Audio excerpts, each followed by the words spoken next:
Salut à tous, à toutes, c'est Blade et on se retrouve pour une nouvelle vidéo critique manga.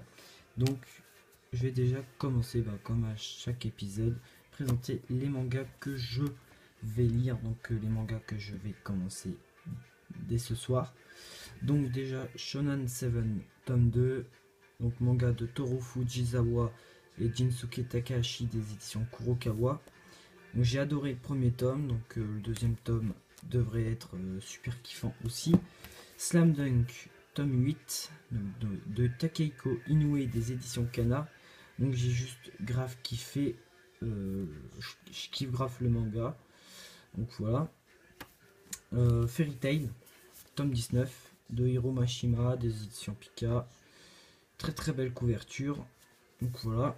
Soul Eater, donc voilà, donc lui ça fait super méga longtemps, ça fait plus d'un an que j'ai pas lu que j'ai lu le tome 2. Donc voilà, et je m'y remets enfin. Donc à voir si ça vaut le coup de continuer, pardon. Et enfin Tokyo Ghoul, tome oui, c'est de Atsushi Okubo, édité chez Kurokawa, je vais dire. Et sinon c'est de Tokyo Ghoul de Suishida des éditions Glénat dans leur collection shonen, même c'est un seinen. Très très belle couverture. Donc voilà, j'ai hâte d'entamer tout ça dès ce soir et vous en parler.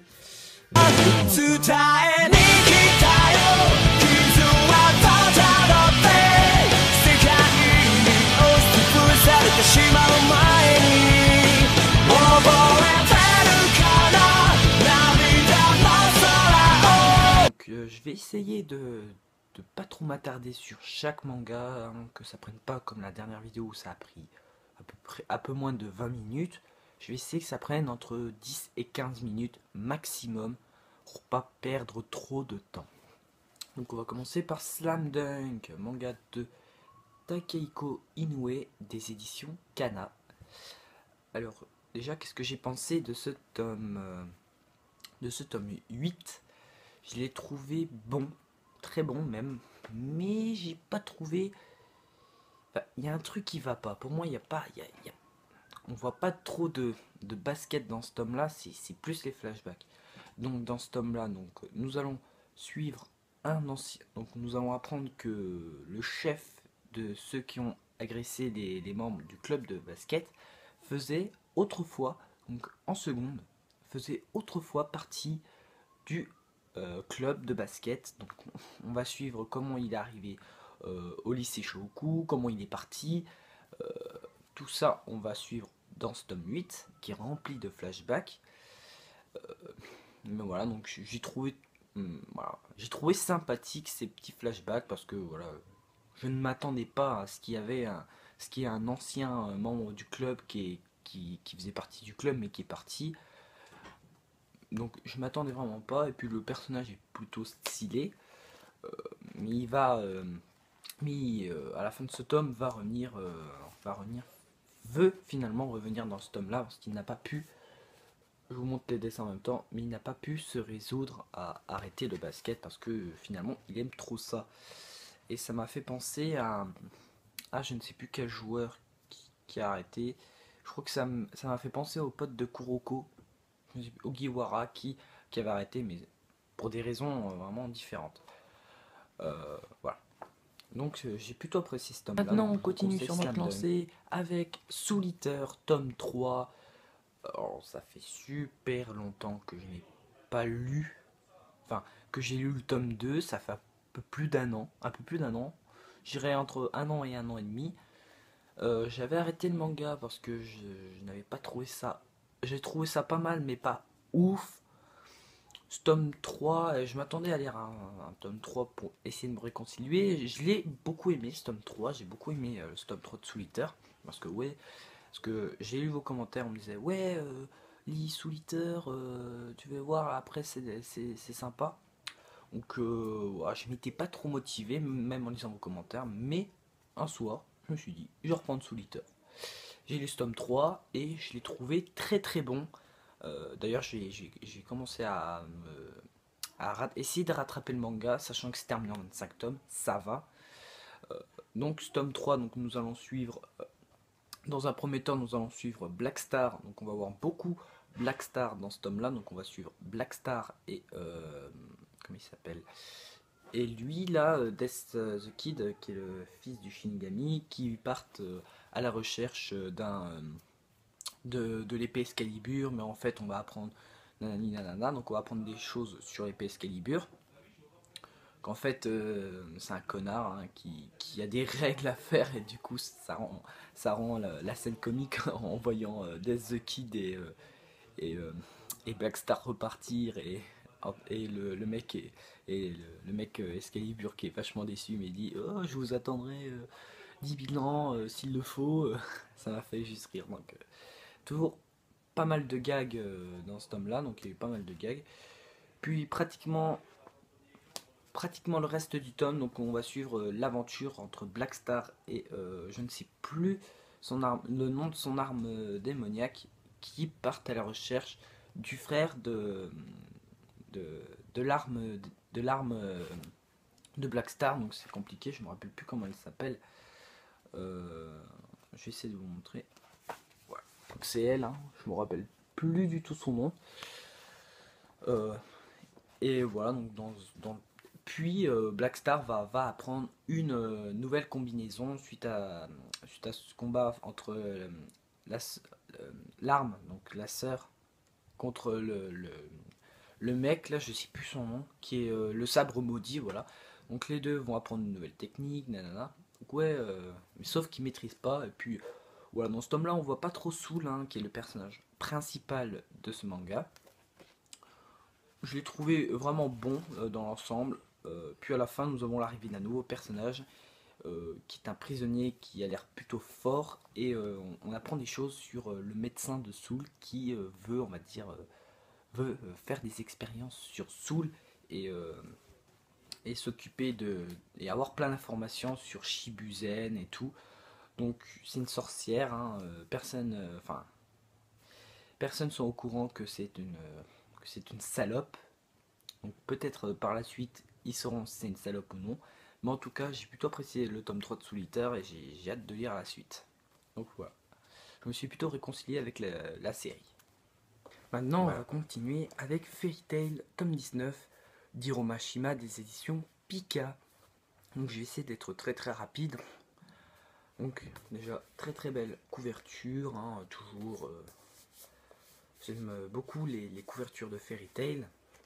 Dans ce tome là donc on va suivre la fin du combat Midnight contre Erza. On va avoir l'arrivée de Zero qui prend la place de Brain, donc, qui est la personnalité on va dire, méchante de Brain, qui est un gros bâtard, hein, pire que Brain. Déjà Brain c'est un bâtard mais lui c'est encore pire. Donc, je vous montre Zero quand il a fait face à Lucy, Natsu et Grey, hein, donc il a montré sa puissance, il les a démolis en 2 secondes. Et enfin, dans la dernière partie du tome, donc on va voir le combat Natsu contre Zero, donc le début, avec notamment l'aide de Jelal qui vient aider Natsu. Ce qui s'est rappelé de lui, Natsu, le nouvel espoir et tout. Et Natsu va manger les flammes que lui propose Jelal et va récupérer de la puissance et se préparer vraiment à la fin de ce combat qui j'avais vu l'animé, était juste énorme. Donc ce tome là était plutôt très très bon. Globalement c'était vraiment très très bon. J'ai très très hâte de lire la suite. Ça va, il me reste 5-6 tomes encore à lire. Donc ce manga c'est vraiment... il y en a plein qui n'aiment pas. Parce que trop de fanservice, mais moi j'aime bien. Bon, le fanservice au bout d'un moment c'est chiant, mais j'aime beaucoup ce manga quand même, notamment le scénario. Oula. Le scénario, les personnages qui sont très attachants, notamment Natsu, les personnages qu'on suit beaucoup, Natsu, Grey, Lucy et Erza, les personnages principaux de l'histoire, on s'attache plus à eux parce qu'on les voit pratiquement tout le temps ensemble. Et Happy, pardon, j'oublie Happy. Donc voilà, donc c'est pour ça que j'aime beaucoup ce manga là. Et donc maintenant voilà. On passe à Shonen 7, donc manga de Toru Fujisawa et Jinsuke Takahashi des éditions Kurokawa. Donc j'ai lu le premier tome le 28, il y a pas mal de... il y a un petit moment déjà, hein, il y a plus d'un mois, un mois et demi, et j'ai juste grave kiffé en fait Shonen 7. C'est juste excellent, j'ai juste... waouh. Niveau baston, niveau dessin, niveau personnage, nickel. Donc dans ce tome-là, donc on va suivre pas mal ce personnage-là, donc qui s'appelle, je ne sais plus son nom, je rigole, il s'appelle Aku, et qui va sauver, on va dire, qui va sauver Ikki de la confrontation entre les Spike Brothers et lui. Et en disant que ouais, c'est Domoto qui avait tout prévu, donc il s'est fait péter la gueule.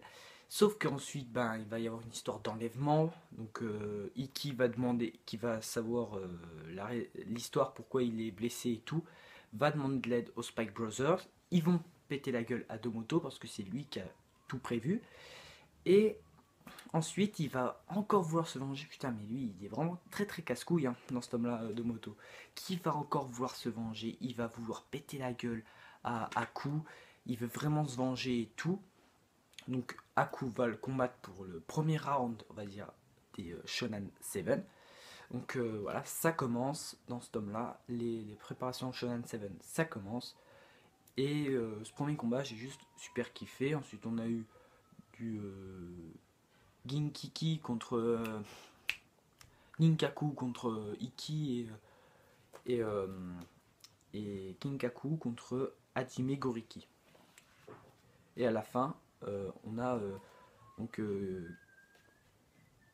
Kinkaku qui envoie de l'aide parce qu'il est enfin j'ai pas envie de spoiler, mais la fin c'était juste énorme et j'ai très très hâte de lire le prochain tome. Donc maintenant on va finir par le dernier tome qui est Tokyo Ghoul. On termine cette vidéo lecture manga par la partie seinen. Donc il n'y a qu'un tome dans cette vidéo, mais on va parler de Tokyo Ghoul, tome 11, déjà très belle couverture. Dans ce tome, nous allons voir le combat Shinohara contre Ken Kaneki qui devient complètement fou. Dans ce tome-là, il est totalement fou, il pète un câble et tout. Finalement, ensuite, il va se faire raisonner par ses amis, donc Banjo et Shutsukiyama. Et entre la moitié et la fin du tome, Ken va finalement se remettre en question. Pourquoi il a changé, voilà, il faut que, voilà, il a même, à un moment, il a même repris finalement la lecture. Donc on pense que peut-être que le Ken Kaneki d'avant, oula, j'ai bugué, que le Ken Kaneki d'avant est revenu à lui. Donc comme par exemple quand il est allé voir je sais plus là, celle qui fait ses romans préférés là à Ken et Inami, parce qu'il a emmené Inami, donc je ne sais plus comment elle s'appelle. Je vais essayer de regarder. Donc, et puis entre temps, c'est aussi Amon et Akira dont leur relation finalement se renforce.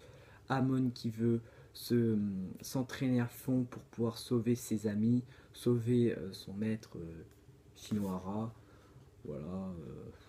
Enfin, il s'est passé tellement de trucs dans ce tome-là.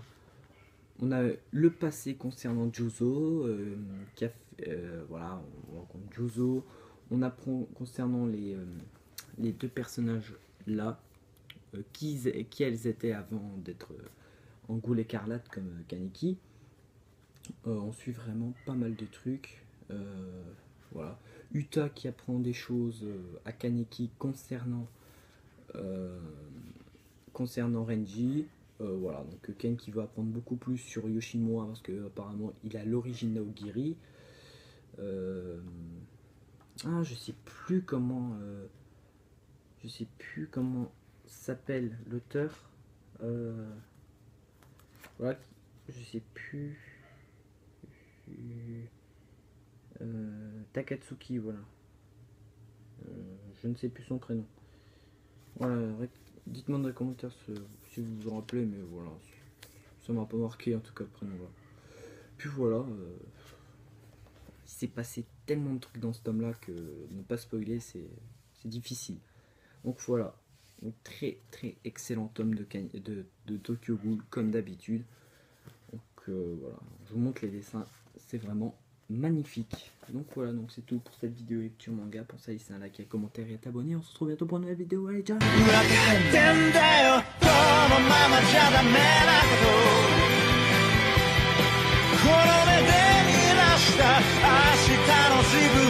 も信じて